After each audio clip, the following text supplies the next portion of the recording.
Hello friends, myself Tarknath Rudra, Training Officer, National Skill Training Institute, Howrah, under Ministry of Skill Development and Entrepreneurship, Directorate General of Training.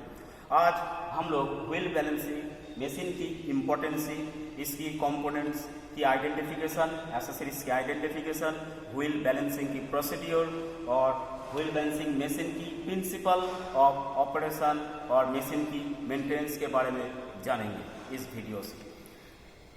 Tyre किस लिए wear out होता है, ये question सबसे पहले arise होता है।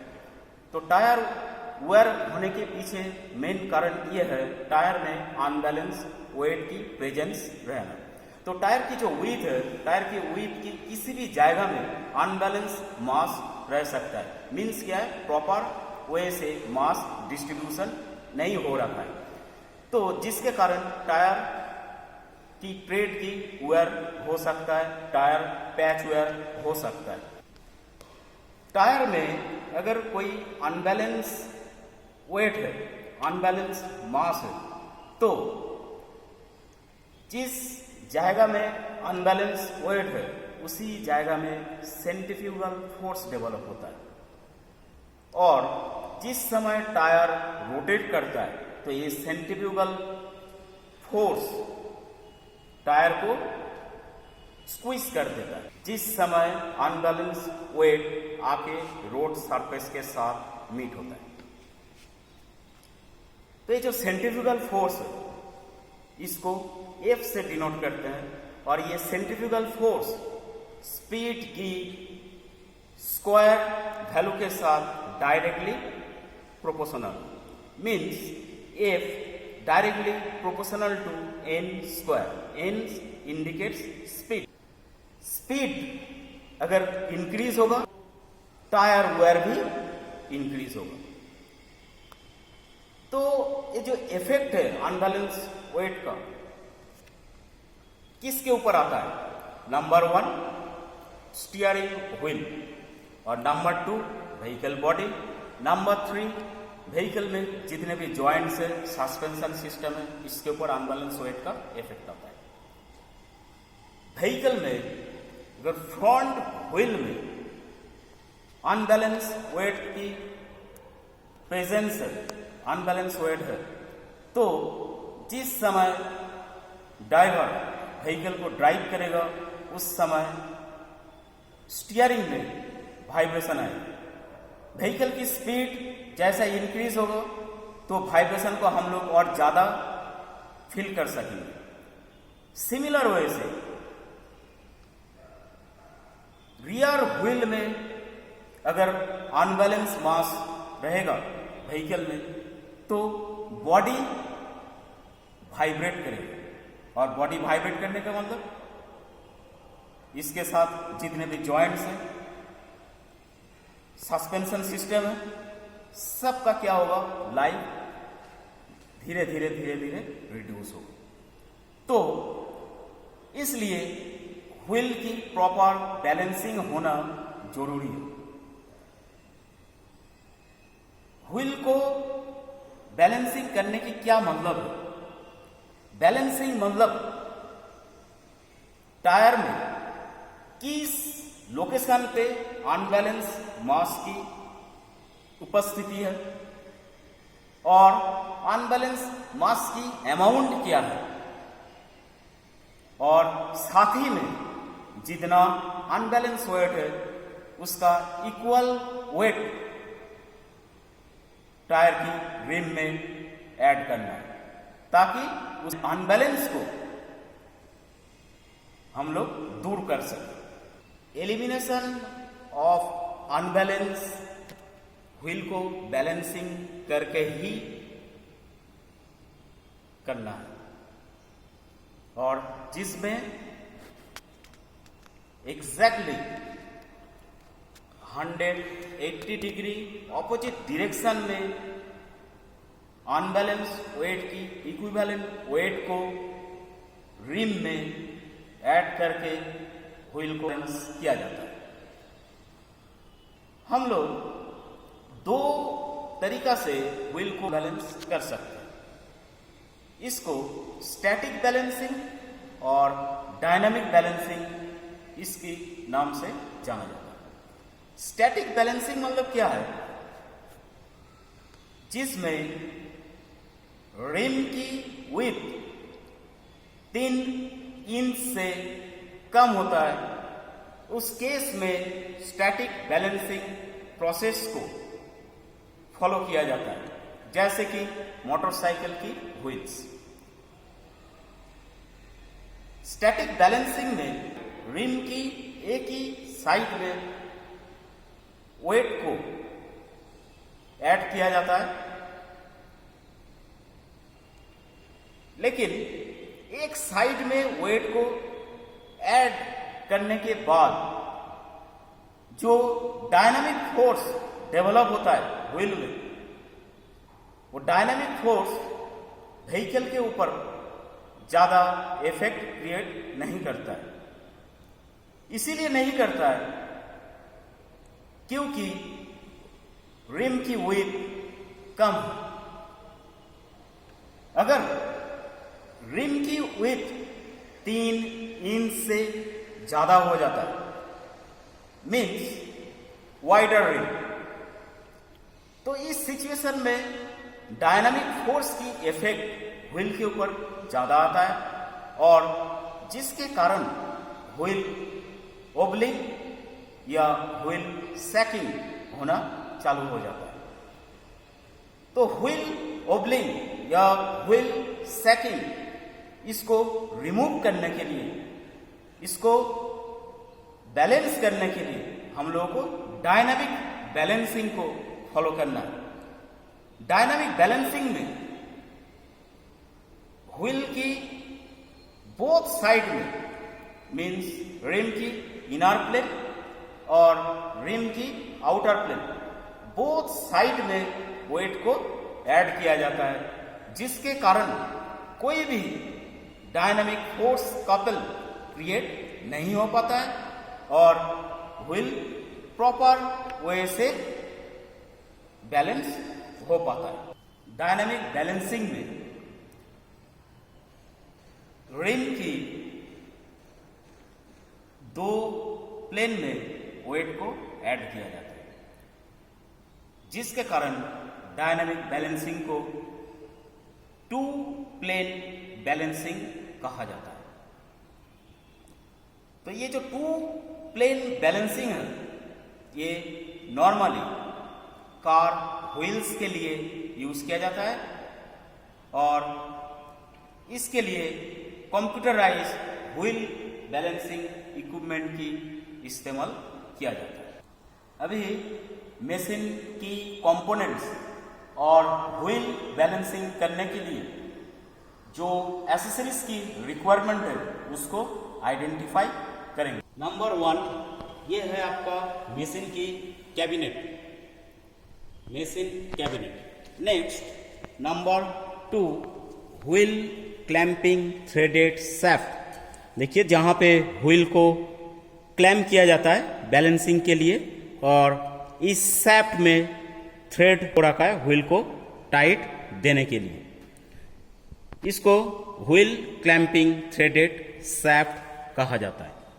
Next number 3 quick change lock nut, जो कि थ्रेडेड शाफ्ट की एंड में दे रखा है, QCLN quick change lock nut. इसको ये रिलीज लीवर है, रिलीज लीवर को इस वजह से प्रेस करने से इजी वे से मूव हो जाता है, मीन्स थ्रेडेड शाफ्ट के ऊपर फ्री हो जाता है और इसको छोड़ देने से नेक्स्ट ये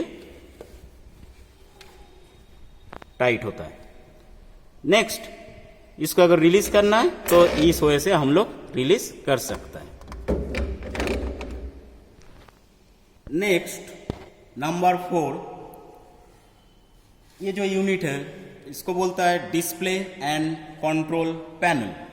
इस डिस्प्ले एंड कंट्रोल पैनल के ऊपर मेम्ब्रेन कीपैड में बहुत सारे स्विच दे रखा है, जिसके सहायता से हम लोग व्हील को बैलेंस करेंगे। Next distance measuring rod,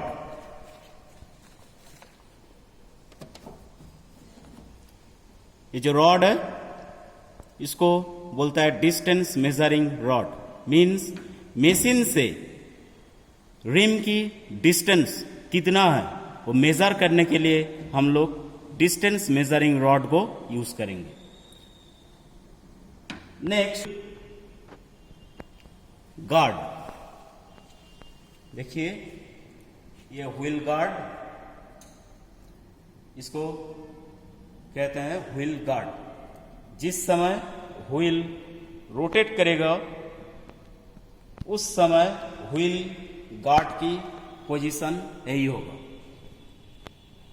next, wheel guard bracket. देखिए ये जो व्हील गार्ड है इस ब्रैकेट में फिक्स है, इसको बोलता है व्हील गार्ड ब्रैकेट। नेक्स्ट, ये मैकेनिकल ब्रेक है। जिस मैकेनिकल ब्रेक को हम लोग यूज करते हैं व्हील को स्टॉप करने के लिए, व्हील की रोटेशन को स्टॉप करने के लिए। व्हील सीटिंग कोन। देखिए यहाँ पे 3 टाइप का व्हील सीटिंग कोन दे रखा है। रिम में जैसा डायमीटर होगा उसके अकॉर्डिंग व्हील सीटिंग कोन को सिलेक्ट करना है। ये LCB wheel seating cone type 1। Next, LCB wheel seating cone type 2 और next LCB wheel seating cone type 3। तो टाइप 1 इसमें सब में देखिए इसकी जो टेपर पोर्शन है, इसकी जो डायमीटर है डिफरेंट है। टाइप 1 ये सीटिंग कोन यूज किया जाता है व्हील बोर 48 मिलीमीटर से लेकर 77 मिलीमीटर के बीच में। नेक्स्ट, टाइप 2 सीटिंग कोन यूज किया जाता है व्हील बोर 76 मिलीमीटर से लेकर 107 मिलीमीटर की रेंज में। व्हील सीटिंग कोन 3 ये यूज किया जाता है व्हील बोर 104 मिलीमीटर से लेकर 122 मिलीमीटर की रेंज में। तो ये डिस्प्ले एंड कंट्रोल पैनल की कॉलम है ये, जिस कॉलम की सहायता से display and control panel cabinet के साथ जुड़ा हुआ है। Next, AC input socket. यहाँ पे देखिए पावर देने के लिए यहाँ पे कॉर्ड दे रखा है, एसी इनपुट सॉकेट। और इस सॉकेट के जस्ट नीचे यहाँ पे फ्यूज बॉक्स दे रखा है। शॉर्ट सर्किट या हाई वोल्टेज के कारण डैमेज को प्रिवेंट करने के लिए देखिए यहाँ पे इस वजह से फ्यूज बॉक्स दे रखा है। और एसी पावर कॉर्ड को इस वजह से फिट करना है। नेक्स्ट, एमसीबी मेन स्विच, ये ऑफ पोजीशन है, ये ऑन पोजीशन है। मशीन को ऑन और ऑफ करने के लिए इस स्विच से कंट्रोल करना है। तो मैंने बताया था ये मेन कैबिनेट है और इस मेन कैबिनेट के अंदर इलेक्ट्रॉनिक यूनिट, रोटर और थ्रेडेड शैफ्ट को ड्राइव देने के लिए मोटर इसके अंदर रहता है। और इसी कैबिनेट की बैक साइड में एसी पावर एडाप्टर था और लेफ्ट साइड में एमसीबी मेन स्विच था। तो मेन कैबिनेट के अंदर जो रोटर है, रोटर असेंबली में क्या क्या कंपोनेंट्स होता है। तो रोटर का फंक्शन है मोटर से पावर लेके इस थ्रेडेड शैफ्ट को घुमाना। तो ये थ्रेडेड शैफ्ट में क्या एक ड्रिवेन पुली है और कैबिनेट के अंदर जो मोटर है, मोटर में ड्राइवर पुली है, तो वहां से बाय बेल्ट ड्रिवेन पुली में पावर आ रहा है और ये शैफ्ट घूमता है।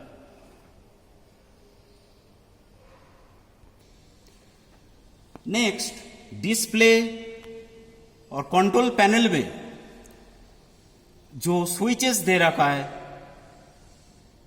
ये स्विचेस की क्या फंक्शन है ये जानना है।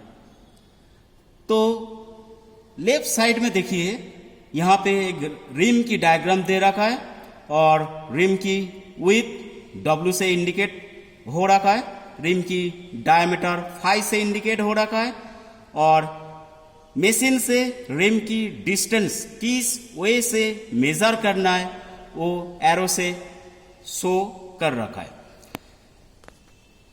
टायर में इनर प्लेन और आउटर प्लेन में अनबैलेंस मास कितना अमाउंट है, ये दोनों विंडो में मशीन चालू करने के बाद, व्हील स्पिनिंग होने के बाद शो होता है। राइट साइड में जो टच पैड दे रखा है, इसमें सबसे पहले ऊपर में जो स्विच दे रखा है ये HCV के लिए है, हेवी कमर्शियल व्हीकल। ये स्विच LCV सिलेक्ट करने के लिए है। नेक्स्ट, इसमें जो टॉगल ऑप्शन दे रखा है, डायनामिक और स्टैटिक मोड ऑफ बैलेंसिंग के लिए। इस साइड वाला स्टैटिक बैलेंसिंग के लिए है और क्रॉस की राइट साइड में डायनामिक बैलेंस के लिए है। नेक्स्ट, नॉर्मल मोड सिलेक्ट करने के लिए यह है और फाइन मोड बैलेंसिंग करने के लिए यह बटन। नेक्स्ट, रिम की पैरामीटर्स किस यूनिट में शो होगा, इस पर्पस के लिए इंच और मिलीमीटर दे रखा है। बाय डिफॉल्ट इंच में शो होता है, अगर आप चाहते हैं कि उसको मिलीमीटर में देखने के लिए तो आप mm की को प्रेस कर सकते हैं। अनबैलेंस वेट कितना है उसकी यूनिट के लिए ये बटन दे रखा है। G indicates for gram, OZ for ounce. Next, settings button है ये, प्रोग्राम सेटिंग्स। जिस समय कैलिब्रेशन किया जाता है, ऑटो रन सेटिंग किया जाता है, ऑटो डिस्टेंस सेटिंग किया जाता है, बाजार सेटिंग किया जाता है, उस समय इस सेटिंग्स बटन को यूज किया जाता है। और अपवर्ड की, डाउनवर्ड की, एंटर की। अपवर्ड की पैरामीटर्स को इंक्रीज करने के लिए यूज किया जाता है। एंटर की पैरामीटर को इनपुट करने के लिए यूज किया जाता है। डाउनवर्ड की पैरामीटर को डिक्रीज करने के लिए यूज किया जाता है। जिस समय रिम की स्पेसिफिकेशन या रिम की पैरामीटर हम लोग पुट करेंगे, उस समय जो भी वैल्यू यहाँ पे आउटर विंडो में शो होगा, उस वैल्यू को इंक्रीज या डिक्रीज करना है, उस समय अपवर्ड की या तो डाउनवर्ड की को प्रेस करके वैल्यू को इंक्रीज या डिक्रीज कर सकते हैं। प्रॉपर वैल्यू सेट होने के बाद एंटर की को प्रेस करके वैल्यू इनपुट देंगे। Next, FN function key, special function के लिए।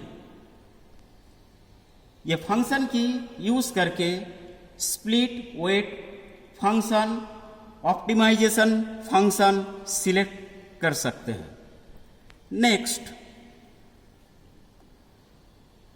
ये जो की है इसको प्रेस करके बैलेंसिंग ऑपरेशन को स्टार्ट कर सकते हैं, या मशीन को कैलिब्रेशन करने के बाद इस की को प्रेस करने से कैलिब्रेशन डेटा सेव होता है।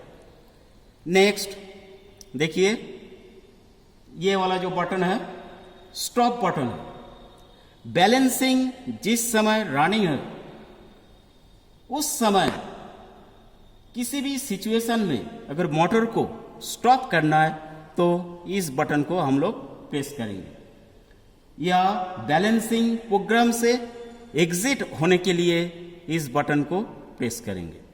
नेक्स्ट, रिम को सेट करने के लिए देखिए यहाँ पे ये स्टील रिम के लिए दे रखा है।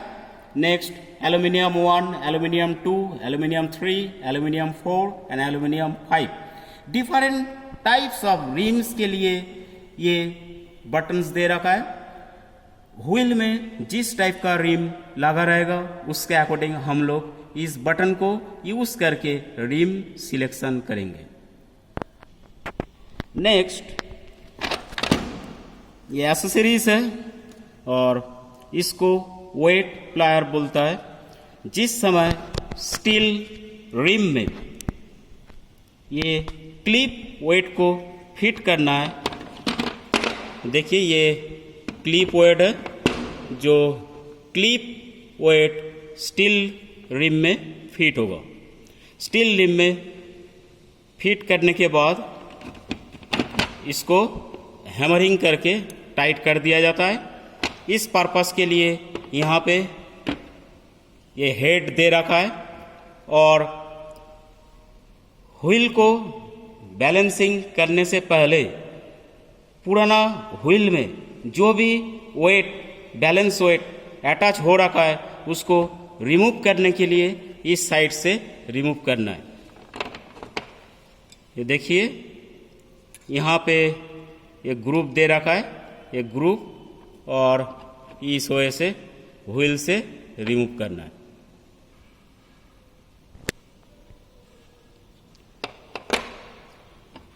यहाँ पे एक ग्रुप दे रखा है, भी ग्रुप, जिसकी सहायता से हम लोग जो क्लिप है, क्लिप अगर फैल जाता है तो उसको प्रेस करके उसके बीच में जो गैप है, गैप को कम कर सकते हैं, रिड्यूस कर सकते हैं। इस पर्पस के लिए यहाँ पे ग्रुप दे रखा है।